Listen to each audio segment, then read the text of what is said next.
اللہم صلی علی سیدنا محمد وآلہ وعطرتہ بعدد کل ملوم اللہ استغفر اللہ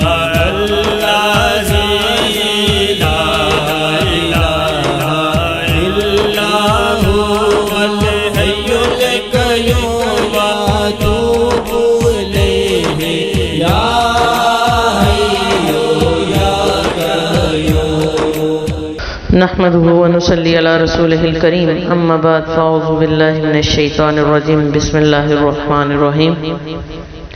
رب اشرح لي صدري ويسر لي امري واحلل عقدة من لساني يفقهوا قولي۔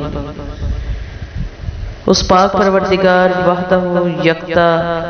اس کا کروڑ ہا شکر کہ اس نے ہم لوگوں کو یہ پیارا مہینہ رمضان المبارک عطا کیا اور ہمیں اپنے سامنے سجدے کرنے کی بھی توفیق دی اور ہمیں روزہ دار بننے کی اور روزے کو سمجھنے کی توفیق عطا فرمائی، اور بے حد و حساب درود و سلام اس پیاری ہستی پر کہ جس پر درود پڑھنا میرے رب کی اور ملائکہ کی بھی سنت ہے۔ تمام اسلامی بہن بھائیوں کو میری طرف سے السلام علیکم۔ آج کے اس دور میں لوگ اتنے بزی ہیں، اتنی مصروفیت زیادہ ہے کہ فقط ایک نماز، روزہ اور زکوٰۃ کو ادا کر کے ہم سمجھتے ہیں کہ ہم نے اپنے مسلمان ہونے کا حق ادا کر دیا، لیکن اگر دیکھا جائے تو یہ تو وہ فرائض ہیں جو ہم پر لاگو کیے گئے، جن کو کرنا ہم پر فرض ہے، اور اس کے علاوہ بھی بہت ساری چیزیں ایسی ہیں جو ہمارے ایمان کی تکمیل کے لیے بہت ضروری ہیں، اور اس میں جیسے آقا کریم صلی اللہ علیہ وسلم کی یہ حدیث مبارکہ بہت سے لوگوں نے سنی ہوگی کہ میرے بعد اگر اپنے آپ کو سیدھے راستے پر چلانا چاہو، صراط مستقیم پر رکھنا چاہو، تو میری اہل بیت کو اور قرآن کو پکڑ لینا، اور میرے اہل بیت کے ان سے محبت کو اپنا لینا۔ تو آج دیکھیں ہمارے گھروں میں اس اہل بیت سے محبت کتنی ہے؟ کیا ہمارے بچوں میں اتنا شعور ہے کہ ہم نے انہیں اتنا بتایا ہے کہ اہل بیت ہے کون، اور اہل بیت میں کون کون سے لوگ شامل ہیں، اور اہل قصہ کون ہیں؟ یعنی پنج تن پاک کے حوالے سے بھی اگر بات کی جائے، بہت سے لوگ صرف نام کی حد تک جانتے ہیں کہ پنج تن پاک، اب کیسے وہ پانچ تن پاک بنے، کیسے یہ سارا واقعہ ہوا، اور کیا ان کی شان اللہ رب العزت نے خود کیسے بیان کی، اس حوالے سے بہت سے لوگوں میں بہت سے ابہام ہیں، بلکہ یہ انفارمیشن اب آہستہ آہستہ ناپید ہوتی جا رہی ہے۔ تو اس حوالے سے میں کوشش کر رہی ہوں کہ میں ایک دو ویڈیو میں آپ کو اس حوالے سے آگاہی دوں، جتنا میرے پاس تھوڑا بہت ایک ذرے کے بھی کروڑواں حصہ میرے پاس ہے، کیونکہ ان کی شان بیان کرنا کسی کے بس کی بات نہیں، اور میں سمجھتی ہوں کہ وہ ایک ایسی شان ہے کہ جو ہمارے لفظوں میں پوری نہیں ہو سکتی، لیکن میں کوشش کروں گی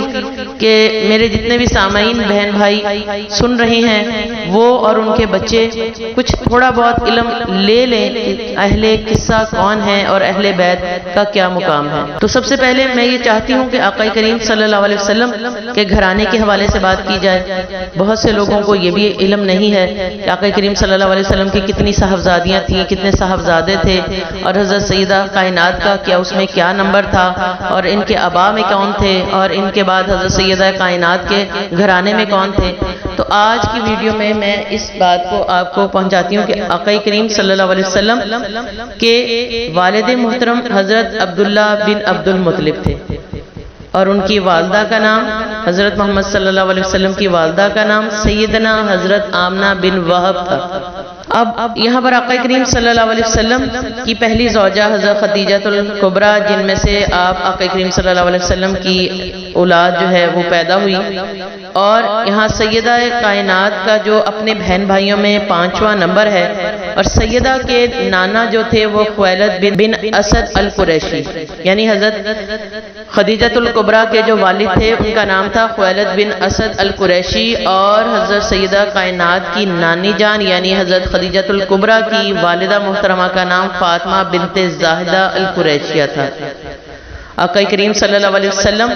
کے 3 صاحبزادے تھے، جن میں سے قاسم بن محمد صلی اللہ علیہ وآلہ وسلم، عبداللہ بن محمد صلی اللہ علیہ وآلہ وسلم اور ابراہیم بن محمد صلی اللہ علیہ وآلہ وسلم۔ اور آقا کریم صلی اللہ علیہ وسلم 4 صاحبزادیاں تھیں، جن میں 3 جو ہیں زینب بنت محمد صلی اللہ علیہ وسلم اور رقیہ بنت محمد صلی اللہ علیہ وآلہ وسلم، اور تیسری ام کلثوم بن محمد صلی اللہ علیہ وسلم، اور یہ تینوں سیدہ کائنات سے بڑی تھیں، اور جو بیٹوں میں ایک بیٹے جو تھے جو ان کے حقیقی بھائی تھے سیدہ کائنات کے قاسم بن محمد، وہ بھی سیدہ خاتون جنت سرکار سے بڑے تھے، اور حضرت فاطمہ الزہرا کا نمبر جو ہے اپنے بہن بھائیوں میں 5واں تھا، یعنی 3 بہنیں اور 1 بھائی کے بعد سیدہ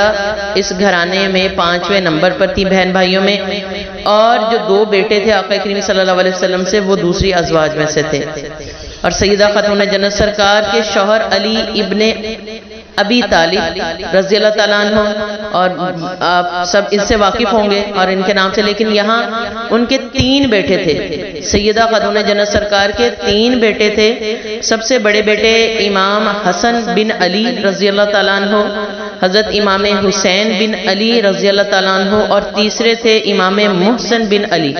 اب کیونکہ ان کا انتقال بچپن میں ہو گیا تھا حضرت امام محسن بن علی کا، اس لیے بہت سی جگہوں پر جو ہے ان کا نام جو نظر نہیں آتا، اس لیے لوگ یہی سمجھتے ہیں کہ سیدہ کے 2 صاحبزادے تھے، لیکن سیدہ خاتون جنت سرکار کے 3 صاحبزادے تھے، لیکن یہ بہت بچپن میں ان کا وصال ہو گیا تھا۔ اب سیدہ خاتون جنت سرکار کی 2 بیٹیاں تھیں۔ پہلی بیٹی کا نام زینب بنت علی رضی اللہ تعالیٰ عنہ، اور جو چھوٹی تھیں ان کا نام ام کلثوم بنت علی تھا، اور ان کو زینب صغریٰ بھی کہا جاتا ہے۔ یہ ان کو نسبت، ان کی بڑی بہن کی نسبت کی وجہ سے ان کو زینب صغریٰ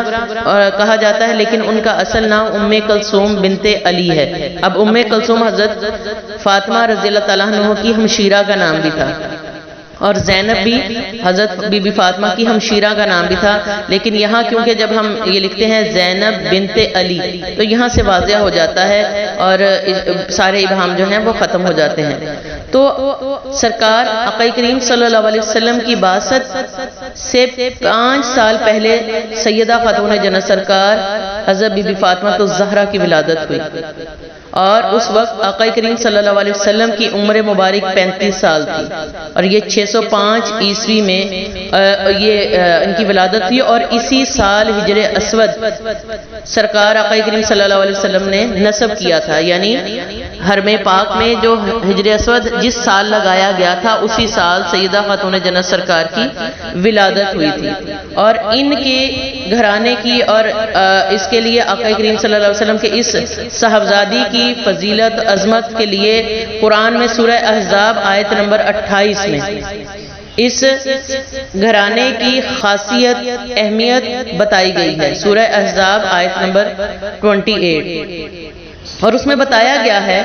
کہ یہ ارادہ تکوینی ہے، یعنی اللہ رب العزت نے یہ ارادہ تکوینی ہے کہ ان کو پاک ہی پیدا کیا ہے۔ یہ گھرانہ، یہ اہل بیت پاک ہے، اور اس میں کسی پچھلے دنوں جیسے آپ لوگوں نے بہت سے لوگ جانتے ہوں گے، بہت سے نہیں جانتے ہوں گے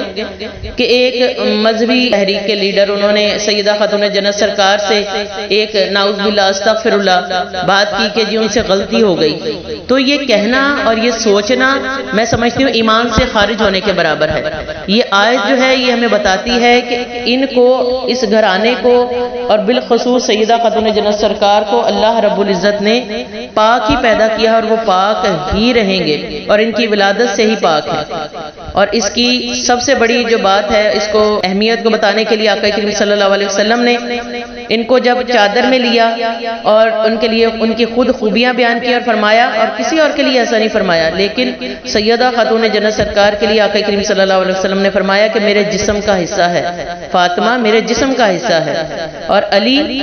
کا خون میرا خون ہے۔ یہاں دیکھیں دونوں کی اہمیت کو۔ اگر بہت سے لوگ جو ہیں ان کو حضرت علی کرم اللہ وجہہ کو دوسرے اصحاب کے ساتھ پھیلانے کی کوشش کرتے ہیں، اور میں سمجھتی ہوں کہ وہ جو ہے یہ بڑی احمقانہ ان کی باتیں ہیں، کیونکہ آقا کریم صلی اللہ علیہ وسلم نے اگر تو یہ باتیں اس صحابی کے لیے فرمائی ہیں تو پھر برابری کی بات سوچی جا سکتی ہے۔ یہاں آقا کریم صلی اللہ علیہ وسلم نے فرمایا کہ علی کا خون میرا خون ہے، اس کا گوشت میرا گوشت ہے، اور علی جدھر جاتا ہے حق ادھر جاتا ہے۔ اور پھر فرمایا کہ جو بھی ایکشن علی لے اسے ہی حق بنا دیا، یعنی کہ جو کام حضرت علی کریں وہ حق ہے، تو یہ مقام کوئی چھوٹا مقام نہیں ہے۔ تو آج میں نے آپ لوگوں کو آقا کریم صلی اللہ علیہ وسلم کی اس پیاری جگر گوشہ بطول حضرت بی بی فاطمہ کے گھرانے کے حوالے سے، ان کی صاحبزادیوں کے صاحبزادے اور ان کے حوالے سے آگاہی دی، اور انشاءاللہ اگلی ویڈیو میں کوشش کروں گی کہ اہل قصہ کے حوالے سے کہ چادر والے اور اہل بیت والے کس طرح سے جدا ہیں اور ان کی کیا اہمیت ہے، تو یہ میں ایک سیریز بناؤں گی۔ آپ لوگ بھی اس کو علم کو اور آگے صدقہ جاریہ سمجھ کے پھیلاتے جائیں،